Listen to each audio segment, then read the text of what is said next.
Hello everyone, and welcome back to Terrifying Bedtime Tales. I know many of you use these videos to fall asleep, so before you drift off, I'd love it if you could leave a comment letting me know where you're listening from around the world. Also, don't forget to like and subscribe if you're enjoying this video. Again, starting here, the continued parts. Uncovered some of his personal records. Henry had indeed lived in the early 20th century and had passed away in 1945. He had no known descendants or direct heirs, which meant his diary had remained untouched for decades. The historian I spoke with offered no clear explanations, only suggesting that sometimes the inexplicable happens and our understanding of time might not be as linear as we believe. I was left grappling with the idea that the boundaries between past and present might be more fluid than I had ever imagined. The diary's final entry haunted me. I found myself unable to shake the feeling that Henry's words had bridged a gap between our lives. I returned to the attic, determined to understand more about the man whose experiences had somehow intertwined with mine. In the trunk where I had found the diary, I discovered an old photograph of Henry, a man with a kind, thoughtful face. I stared at it, wondering if there was some deeper connection, some hidden link between us. As I pondered these questions, I felt a strange sense of peace despite the confusion. The diary had offered me a glimpse into a past life that I would never have known otherwise. It was as though Henry's story and mine were part of a larger tapestry, one that defied conventional understanding of time and space. Once past, and I continued to reflect on the diary's impact on my life. It had prompted me to explore my own existence with a new perspective, appreciating the intricate ways in which our lives intersect even across time. I kept the diary in a special place, treating it as a treasured artifact from a distant yet intimately connected past. In the end, the diary had done more than recount a life long gone. It had enriched my own, revealing the mysterious ways in which our paths can unexpectedly cross. The final entry remained a poignant reminder of the enigmatic threads that bind us across the ages, a testament to the enduring nature of human experience. Story 26. Late one evening, as the last rays of sunlight dwindled behind the horizon, Sarah found herself restless in her suburban home. She had always felt a sense of safety within these walls, but tonight was different. The tension she felt was almost palpable, like a shadow hanging over her peaceful routine. As she prepared for bed, an unexpected discovery would unravel her sense of security and thrust her into a nightmare she never imagined. It all began when Sarah noticed a small, unfamiliar device nestled among her kitchen appliances. It was a tiny black camera, sleek and unassuming, perched inconspicuously on top of the microwave. She froze, her mind racing with confusion and a tinge of fear. She was certain it hadn't been there before. The little camp-sized lens seemed to stare back at her, and she quickly turned off her hands. Trembling, feeling unsettled, Sarah went to her bedroom, hoping to calm her nerves with a good night's sleep. But as she entered her room, another cold shock awaited her. The second camera was fixed in the corner of the ceiling, nearly invisible against the neutral paint. The realization hit her with a jolt. There were cameras in her home that she hadn't installed. Her mind spun with questions. Who put them there? Why? How long had they been recording? Sarah's anxiety mounted as she pondered the implications. She grabbed her phone and began searching for solutions, her fingers flying over the screen as she looked up ways to detect hidden cameras. The fear of being watched was overwhelming. It wasn't just the thought of surveillance, it was the idea that someone had been privy to her most intimate moments. As the night deepened, Sarah decided to check the footage from the discovered cameras. She connected her phone to the cameras, finding that they were equipped with memory cards. Her heart raced as she accessed the footage, praying for a benign explanation. But as the videos played, her worst fears came to life. The footage revealed images from various locations in her home. In one video, Sarah was in the kitchen preparing a late-night snack in her pajamas, completely unaware of the camera's presence. Another clip showed her in the living room engrossed in a book, her concentration unbroken by the hidden lens the cameras had captured her in. Moments of vulnerability when she thought she was alone, when she let her guard down. Most disturbing were the videos from her bedroom. The footage showed Sarah as she undressed, changed, and prepared for bed. Moments that should have been private now exposed for an unknown viewer. The sight of herself, so intimately recorded, filled her with a profound sense of violation. Her home, once a sanctuary, now felt like a stage for someone else's voyeurism. Immediately reporting the discovery, an officer arrived quickly. Examining the cameras and the footage, they took the devices into evidence, promising to investigate further. Sarah's hands shook as she explained her concerns, feeling a wave of relief mingled with fear. The authorities reassured her that they would do everything they could to find the culprit, but Sarah's trust in her home had been shattered. Days turned into weeks as Sarah waited for answers. She lived in a state of constant anxiety, her home no longer feeling like a refuge, but a potential trap. The police updates were scarce, and she felt helpless as she tried to resume her normal life. Every creak of the floorboards and every unfamiliar noise made her jump. The once cozy corners of her house now seemed sinister and alien. One evening, while checking her mail, Sarah received a letter with no return address. Inside, she found a single sheet of paper with the chilling message, "I know you're scared, you should be. I see everything." The note was unsigned, but the message was clear. The sender knew her fear, knew her vulnerability, and was taunting her with it. This letter only deepened Sarah's terror. She began taking extra precautions, installing additional security measures, and changing her daily routines to avoid predictable patterns. Her sense of safety was irrevocably altered. The haunting presence of the unknown watcher lingered over her every moment, turning her home into a constant reminder of her invasion. Months passed, and the police investigation yielded few leads. Despite their best efforts, the identity of the person responsible remained a mystery. Sarah was left grappling with the uncertainty and the profound sense of intrusion that had upended her life. She continued to live in her home, but it was no longer the place of comfort and relaxation it once was. It was now a battleground of fear and vigilance. The cameras were gone, but the psychological scars remained. Sarah struggled to reclaim her sense of privacy and security, navigating a world where her trust had been irrevocably fractured. The ordeal had taught her a harsh lesson about the fragility of safety and the eerie potential for betrayal in the most familiar places. As she adjusted to her new reality, Sarah found solace and small victories, reconnecting with friends, reestablishing a semblance of normality, and reclaiming her personal space. Yet the shadow of that night, the night her private moments were stolen and exposed, continued to loom, a haunting reminder of the invisible threats that can shatter even the most secure of lives. Story 27. When I woke up, the world was a muffled blur. A thick, nauseating fog of disorientation clung to my senses, making it hard to tell where I was or what had happened. My wrists were bound tightly behind my back, and a rough, coarse fabric obscured my vision. Panic began to creep in, but I forced myself to stay calm. I needed to assess the situation before I could think of a way out. The blindfold was a dark, heavy material that pressed down on my eyes, blocking out all light. As my breathing steadied, I became more aware of my surroundings. The air was stale, tinged with the faint, acrid scent of something industrial. My skin felt the hard surface beneath me, cold and unyielding. I shifted slightly and realized I was lying on something hard, perhaps a wooden floor. Then I heard it, a rustle. It was the faintest of sounds, but it was enough to spark a glimmer of hope. I wasn't alone. Someone had been in this room with me recently, summoning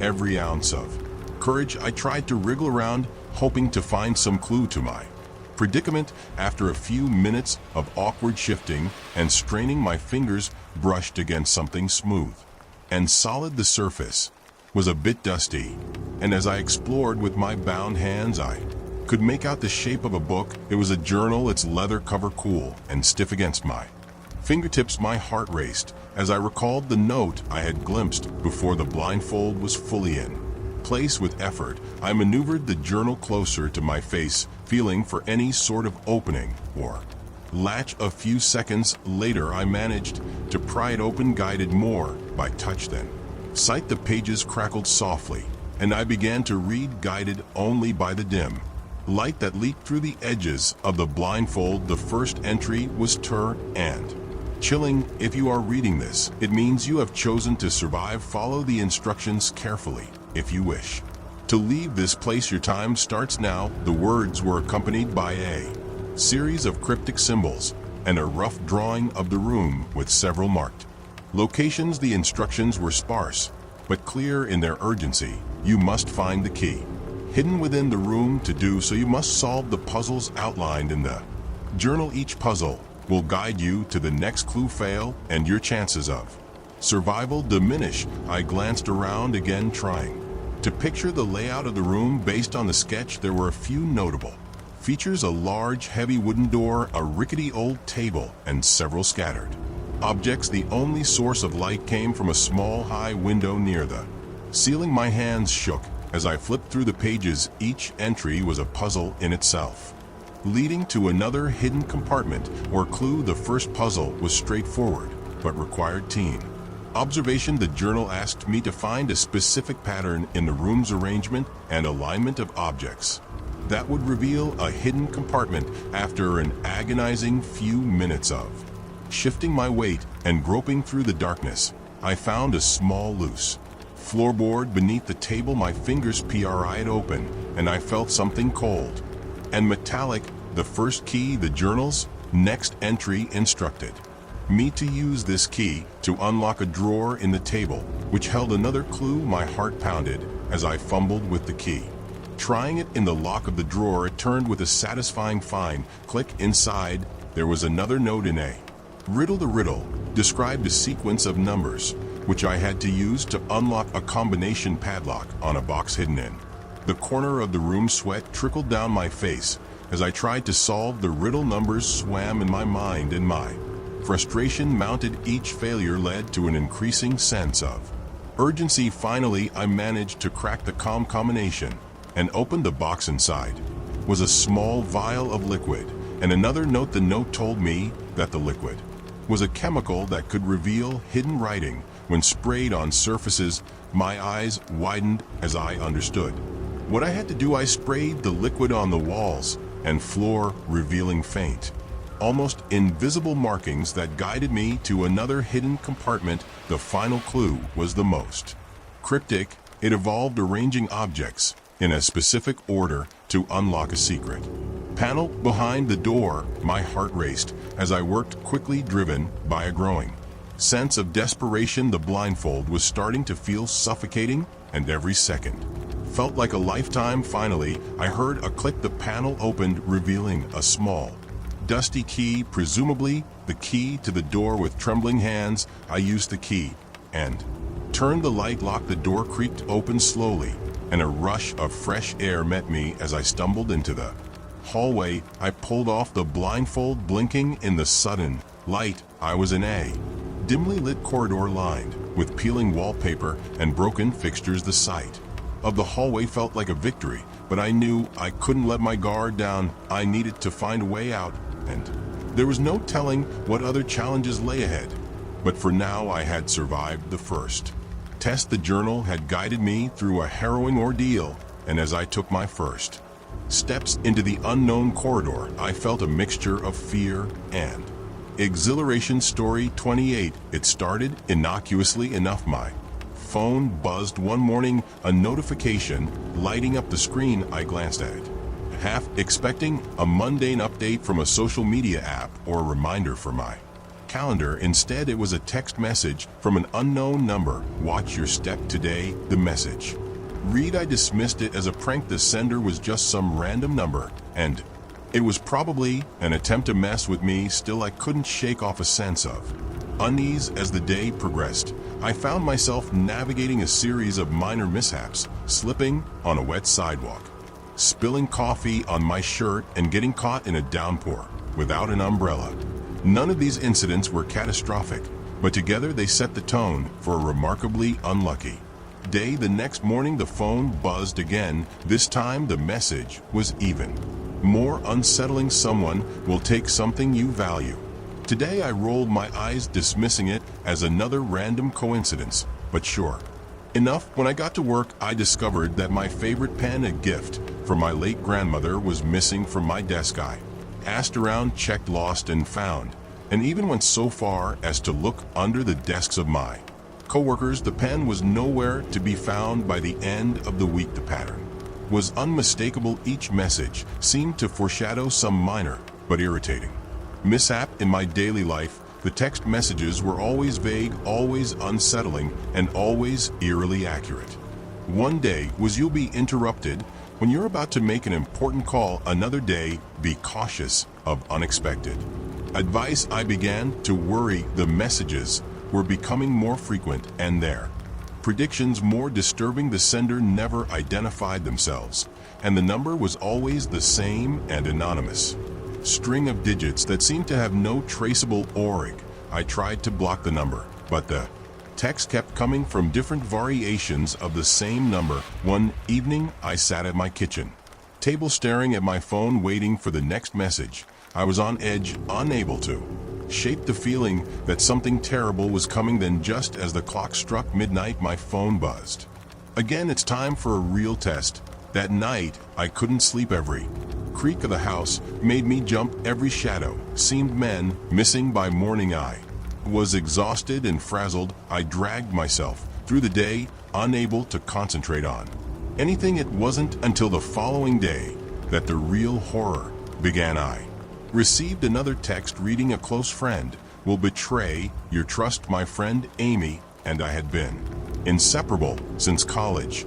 We had shared countless confidences, and I considered her one of the few people I could truly rely on. The idea of betrayal from her seemed inconceivable, but I couldn't ignore the growing sense of dread. Later that day, I received an unexpected call from Amy. She wanted to meet up for coffee. As we sat across from each other in her favorite cafe, she looked unusually nervous. Her hands trembled as she handed me an envelope. I've been meaning to tell you something, she said, her voice wavering. I'm so sorry. I've been keeping a secret from you. My heart raced as I opened the envelope. Inside was a series of photographs, each one showing Amy with my former boss, Richard. The photos depicted them in various locations, including a few shots of them together in what appeared to be a hotel lobby.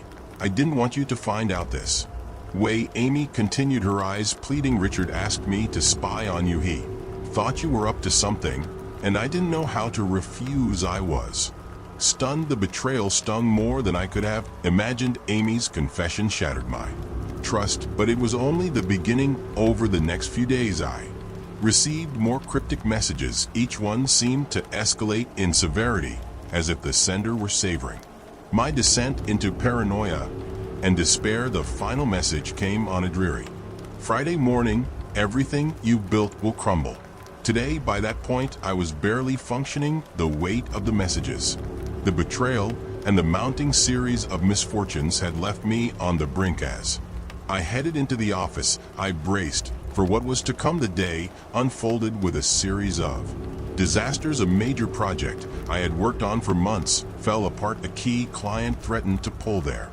business, and to top it off, I received a termination notice due to the project failure. My professional life, which had once seemed stable and secure, was now in ruins. The final blow came when I received one last message: your misery is complete. In a state of disbelief, I decided to confront the sender. I traced the number to a prepaid phone, which led to a dead end. No one seemed to know who might be behind it.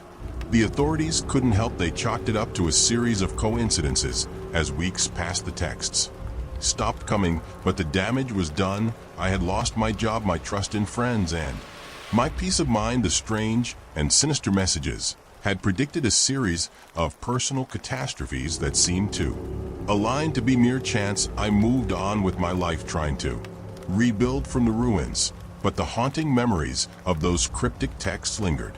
I was left with one unanswered question: who had sent them, and why the mystery of the messages became a shadow I could never quite escape, a reminder of how easily trust can be shattered and how dark the unknown can truly be. Story 29. The day I moved into my new house was meant to be the start of a new chapter in my life. I had just landed a promotion at work, and the house was my reward to myself, a charming century-old property nestled in a quaint neighborhood with tree-lined streets and historic charm. Little did I know that this house would soon turn from a dream home into a surreal nightmare. The first signs of trouble appeared within the first few weeks. It began with minor inconveniences: a faucet that dripped incessantly, a door that wouldn't quite close. I brushed these off as the sort of quirks you'd expect from a house of this age.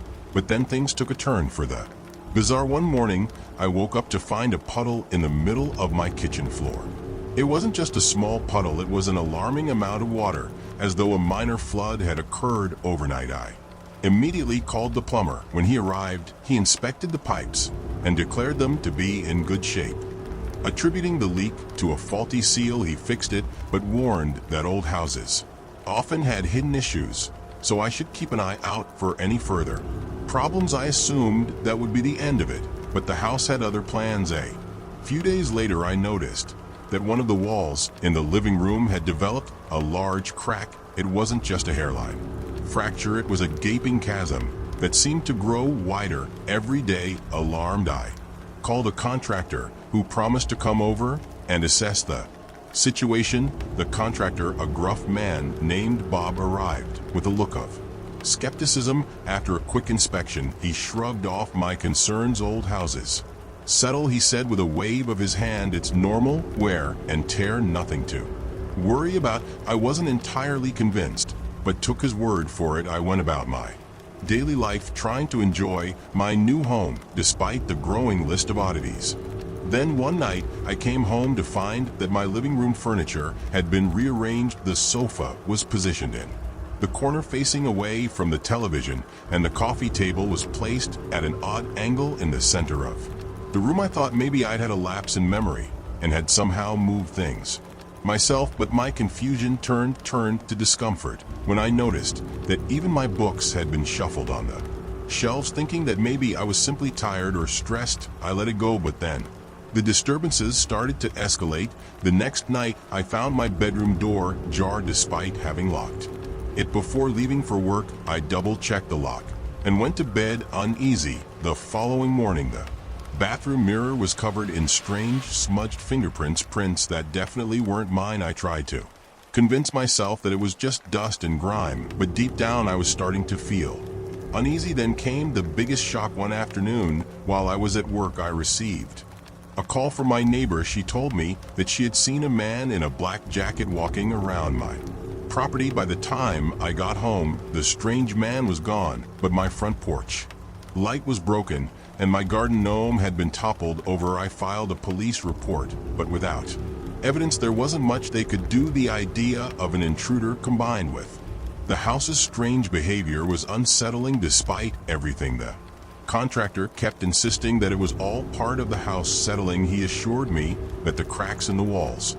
the odd rearrangements, and the unexplained leaks were nothing more than typical aging issues. I found it hard to accept, especially when the house seemed to take on a life of its own. It was almost as if the house was trying to communicate with me, or perhaps even resist my presence. Desperate for answers, I decided to do some research on the property. I visited the local library and pored over old archives and records. To my surprise, I found very little about the house's history. There were no significant events recorded, no noteworthy previous owners, just a blank slate. It was as if the house had been scrubbed from history. As the weeks went on, the disturbances continued. The cracks in the walls worsened, and more rooms seemed to experience issues. I found myself constantly on edge, unable to shake the feeling that something was terribly wrong. The final straw came when I came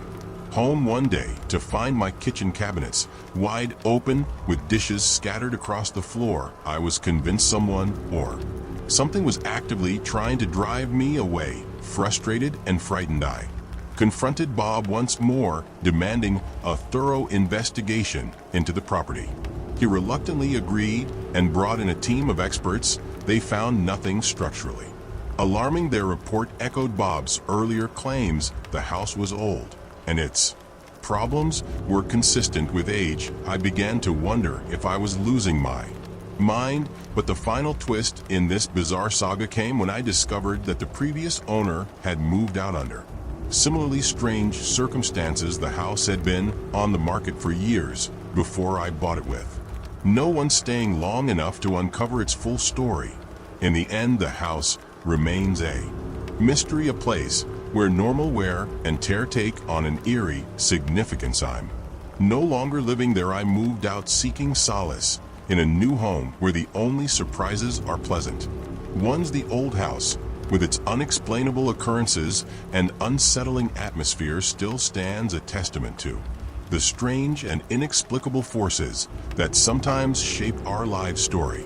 30. It was a crisp autumn afternoon when I decided to dig up the backyard. I'd recently moved into the old Victorian house, a sprawling, rambling place with creaky wooden floors and an overgrown garden. The previous owner had been an elderly woman who'd lived there for decades before passing away, and the house had stood vacant for a year before I arrived. The backyard, choked with weeds and untrimmed bushes, seemed the perfect project to distract me from the endless boxes still cluttering the inside of the house. As I dug into the damp earth, the fresh scent of soil filled my nostrils.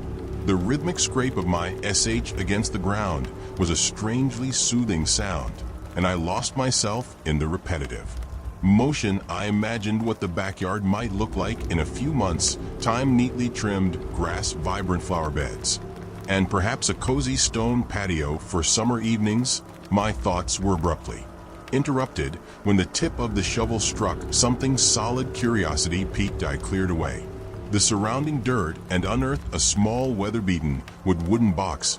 It was surprisingly heavy for its size, and the wood was stained dark brown from years of exposure to moisture. My heart pounded with a mix of excitement and apprehension. I wiped my hands on my jeans, took a deep breath, and pried open the box. Inside, nestled in a bed of brittle yellowed newspaper, were two items: a bloodstained shirt and a photograph. I picked up the shirt first, handling it gingerly. The fabric was coarse, and it was stained with what looked unmistakably like dried blood. The shirt was a faded blue, its color almost indiscernible beneath the dark red splotches.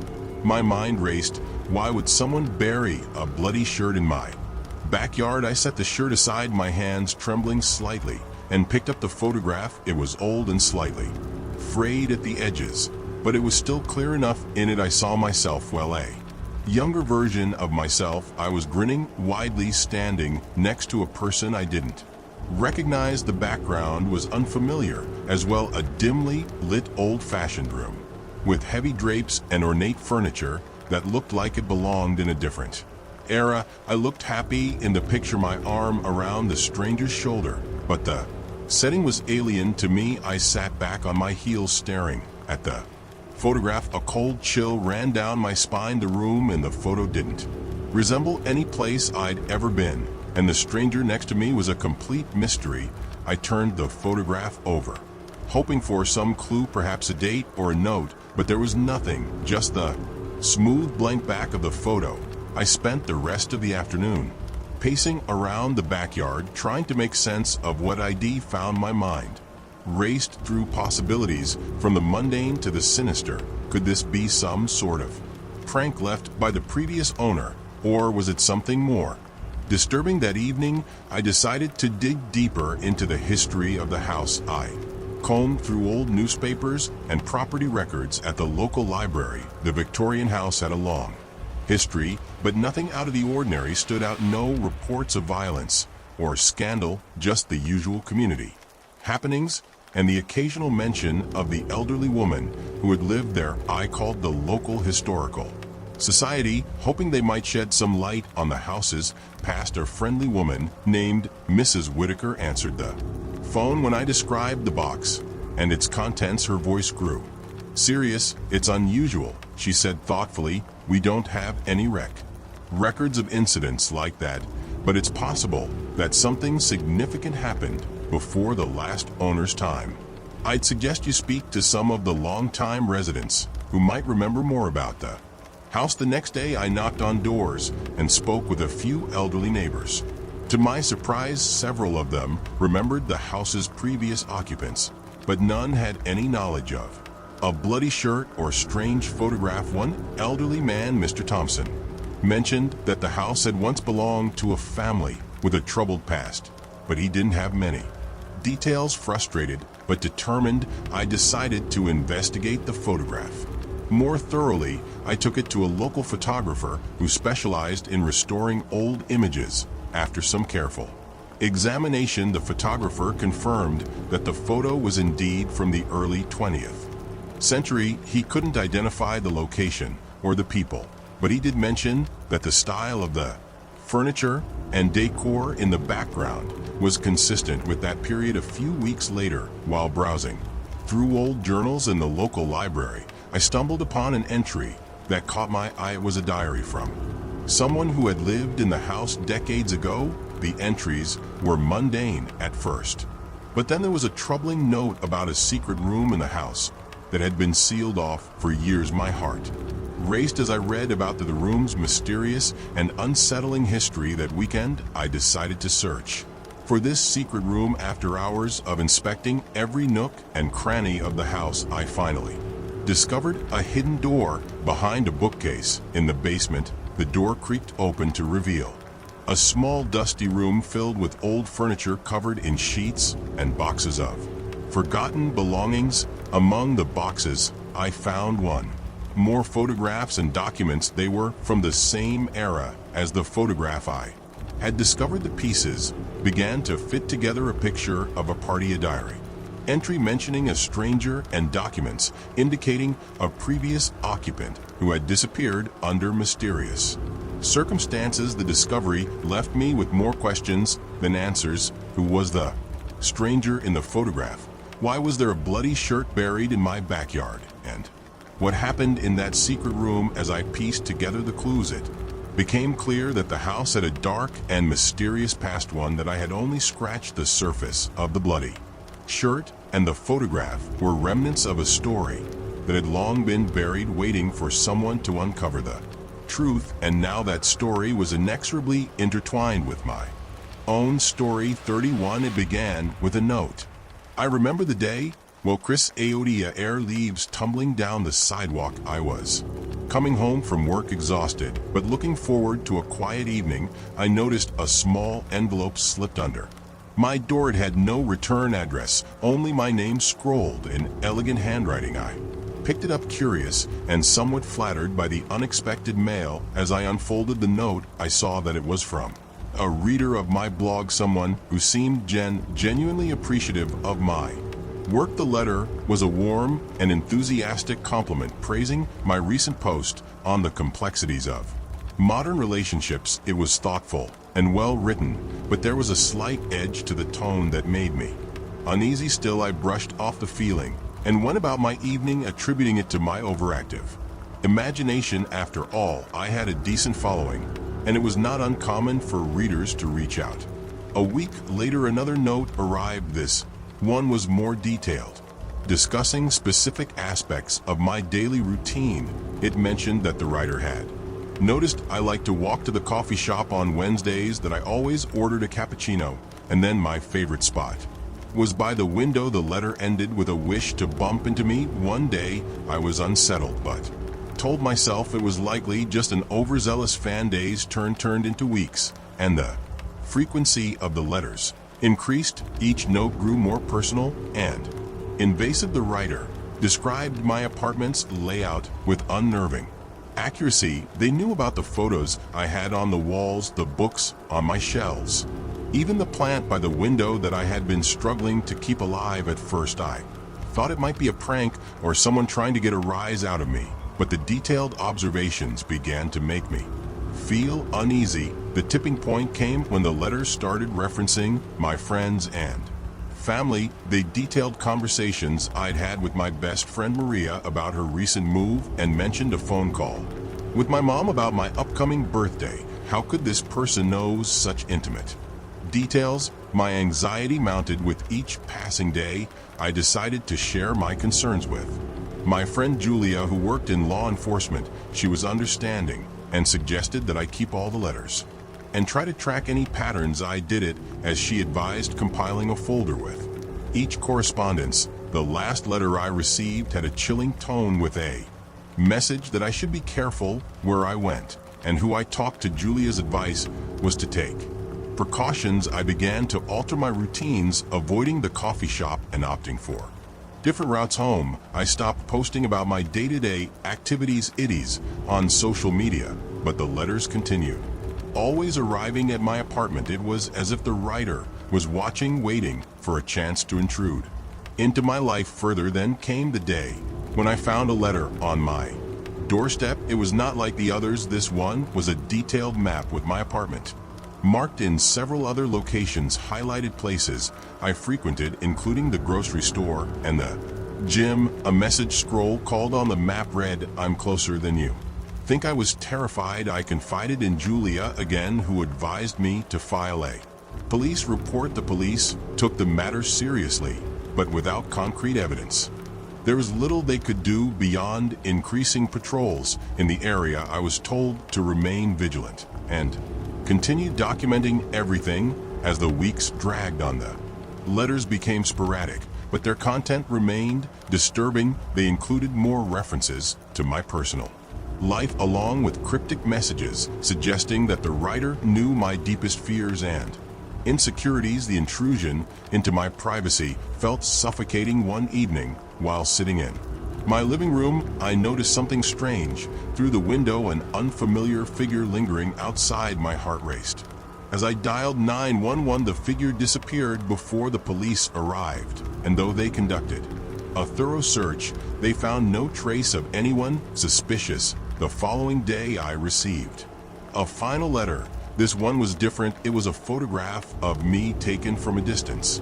As I was sitting at my desk working on my blog, the accompanying note read, "I'm always watching. Don't forget." That the final letter was the breaking point. I decided to move, unable to handle the constant fear and the invasion of my privacy any longer. I packed up my belongings and found a new place in a different neighborhood, hoping to start fresh. As I settled into my new apartment, I couldn't shake the feeling of being watched. The experience had left me on edge, but the distance from my previous residence provided some relief. The letters stopped arriving after my move, and though I hoped that the worst was behind me, the memory of those unsettling notes lingered, a reminder of how vulnerability can be exploited by those who hide in the shadows. I continued my blog, but with increased caution. The ordeal had changed me, more aware, more guarded, and forever wary of the fine line between public engagement and personal safety.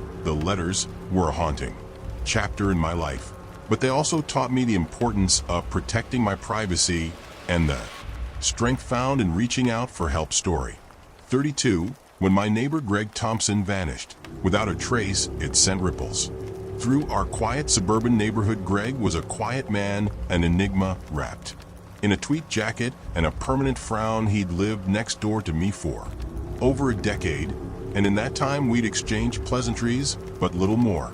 The mystery of his disappearance gnawed at me, prompting me to investigate. Greg's house had always seemed a bit off. It was well maintained, but seldom had lights on in the evening or cars in the driveway. The day he disappeared, I noticed a strange chill in the air, as if the house had been drained of warmth.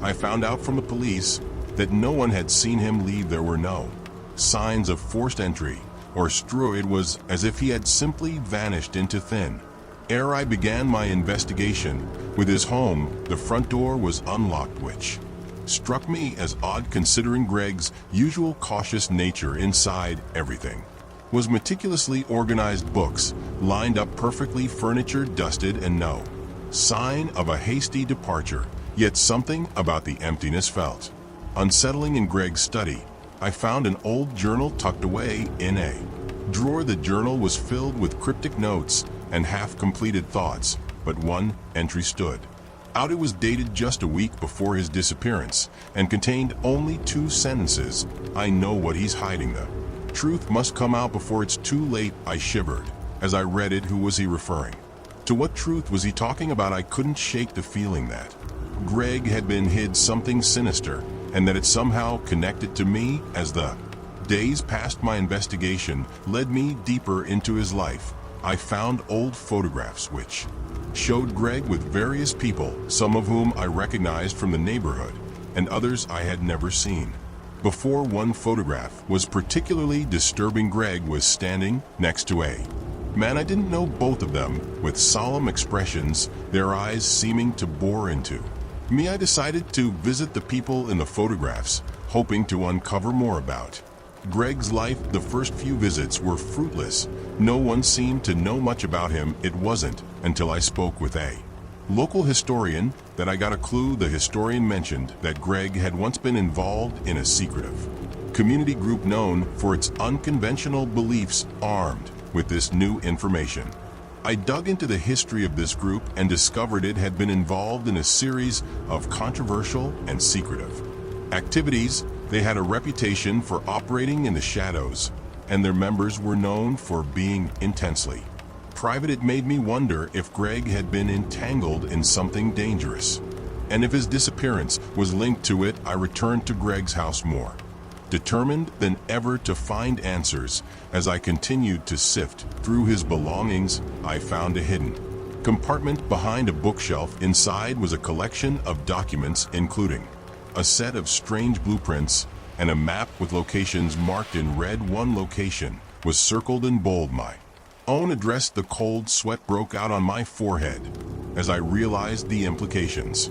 Greg had been studying me. Why? What was he trying to uncover? I had always lived a relatively unremarkable life, so why would he be interested in me? My nights grew restless after that discovery. I was plagued by dreams of being chased through my house by an unseen pursuer. I would wake up in a cold sweat, my heart pounding. Each morning I would find signs that someone had been inside my house during the night. Furniture slightly out of place, objects shifted, and the occasional strange sound from the walls. I could never catch anyone, and no one else seemed to notice anything unusual. Driven by fear and desperation, I set up cameras throughout my house. I hoped they would provide some clue as to what was happening while I slept. Each morning I reviewed the footage with a mix of dread and hope, but the recordings were always blank. It was as if someone had figured out a way to bypass the cameras or erase the footage. The sense of paranoia grew overwhelming. I started double-checking locks, installing additional security measures, and even questioning my own sanity. The boundary between reality and nightmares seemed to blur. Was Greg's disappearance somehow a prelude to my own fate? One night, after another nightmare of being chased, I woke up to find something new. A single note slipped under my bedroom door. The note was written in a handwriting that wasn't Greg's. It read, "You're getting too close. Stop searching or you'll be." Next I stared at the note in terror. Who was this person? Was it connected to Greg's disappearance or to the sinister group he was involved with? I couldn't stop now, though. I had to know the truth. No matter the cost. Days turned into weeks, and the investigation continued. I began to understand that whatever Greg had discovered was far more dangerous and complex than I had imagined. The lines between the real world and my nightmares continued to blur, and I could only hope that my search for answers would not lead me to a fate similar to Greg's. The truth was out there somewhere, hidden in the shadows of my own life, and as I continued to dig, I realized that the real horror might be discovering the depths of the darkness that lay just beneath the surface of my own existence. Story 33. The woods had always held a certain enchantment for me. They were my refuge from the clamor of daily life, a place where the boundaries between reality and imagination blurred into something almost magical. So when I stumbled upon an old abandoned clinic nestled among the dense pines, my initial reaction was one of curiosity rather than dread. The clinic was a relic from another era, its exterior weathered and worn had been ravaged by years of neglect. The once pristine white paint had peeled away, revealing the rough gray wood beneath. The windows were either shattered or obscured by grime and tangled vines. The roof sagged in places as if the building itself had grown weary. Over the years, I had been hiking along a narrow path that I usually avoided, but something had compelled me to venture down it. That day, as I approached the clinic, a strange sense of deja vu washed over me. I couldn't shake the feeling that I had been here before, though I was certain I hadn't. With a mix of trepidation and intrigue, I pushed open the creaky door and stepped inside. The air was thick with dust and the faint musty scent of decay. My flashlight beam cut through the darkness, revealing a once sterile environment now overtaken by cobwebs and mold. The reception area was as one would expect from a place long abandoned. Desks cluttered with yellow papers, outdated magazines strewn about, and a reception desk covered in a layer of dust so thick it seemed to whisper of forgotten conversations. My lights swept across the room, and that's when I saw the medical records scattered haphazard across the floor. I picked up a few of the papers, brushing off the dust to reveal faded typewritten words. My heart skipped a beat as I saw my name, my full name on several of the documents. It was accompanied by medical jargon I didn't understand. Procedures I had never undergone were mentioned in disjointed notes. One record even detailed a series of treatments that seemed both invasive and bizarre. The names of doctors and nurses I didn't recognize were scribbled in margins, their scrolls barely legible. The unsettling feeling in my gut intensified as I continued to sift through the documents. There were notes about my medical history, details about my physical and mental health that seemed alarmingly accurate. But how could these records, detailing things I had never experienced, end up in this forsaken place? I ventured deeper into the clinic, passing through creaking hallways and rooms filled with rusty abandoned medical equipment. The walls were lined with more records, all bearing my name, along with disturbing annotations about experimental treatments and observations. It was as if someone had been meticulously documenting every aspect of my life, but not in a way one would expect. In one room, I found a metal filing cabinet, its drawers slightly ajar. My hands trembled as I opened them one by one, revealing even more records. These ones seemed more recent, their condition less deteriorated. The records detailed my personal information in chilling detail, my address, my family history, my preferences and habits. They even had notes about my recent life changes, details that could only have been gathered from close observation. The deeper I dug, the more I found disturbing entries. One document described a procedure that I had no recollection of performed in what appeared to be a clandestine manner. It mentioned an experimental protocol with detailed instructions that were incomprehensible and deeply unsettling. As I continued exploring, a faint noise echoed through the clinic, a scraping sound almost imperceptible but unmistakable. I froze, straining to hear. The sound seemed to be coming from somewhere deeper within the clinic, perhaps from the basement. I felt a chill run down my spine, a mix of fear and resolve propelling me forward. I made my way to the basement stairs, each step creaking ominously. Beneath me, the basement was even darker, the air colder. My flashlight beam revealed a cluttered space filled with old medical apparatus and more scattered records. At the far end of the room, a door stood slightly ajar. The scraping sound was louder now, almost as if something or someone was trying to break free. I pushed open the door, revealing a small, dimly lit room. The walls were lined with more records and strange old medical equipment. In the center of the room was a table covered with what looked like old, dusty surgical tools. As I approached, my heart pounded in my chest. On the table lay a series of files and photographs. The photographs were of people I didn't recognize, but some of them bore a striking resemblance to me.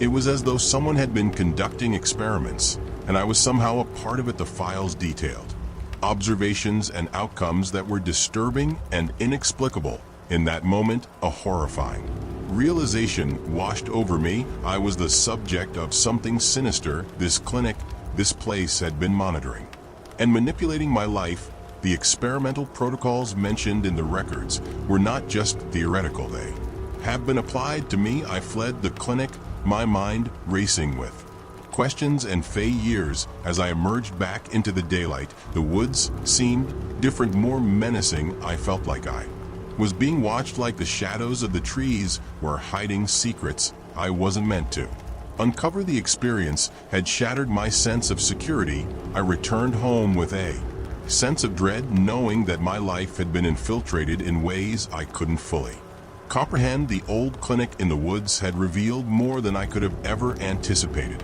and now I was left grappling with the terrifying implications of what I had discovered. Story 30. For the phone rang again, piercing the stillness of my living room. I glanced at the screen and frowned. It was the same number, an unfamiliar area code I didn't recognize. It had been weeks since the calls had started, and they had evolved from eerie silence to unsettling revelations about my daily life. This was no random prank. I answered the call, my heartbeat quickening. Hello, I said, my voice steady but laced with tension. There was no response, only the faint sound of breathing. My skin prickled as I ended the call, and I stared at the screen. The number burned into my memory. I had tried blocking it, but somehow the calls always got through, each one more disturbing than the last. I had told my friends and family, but no one could offer a concrete explanation or solution. As I tried to push the intrusive thoughts from my mind, I moved to my kitchen, seeking comfort in the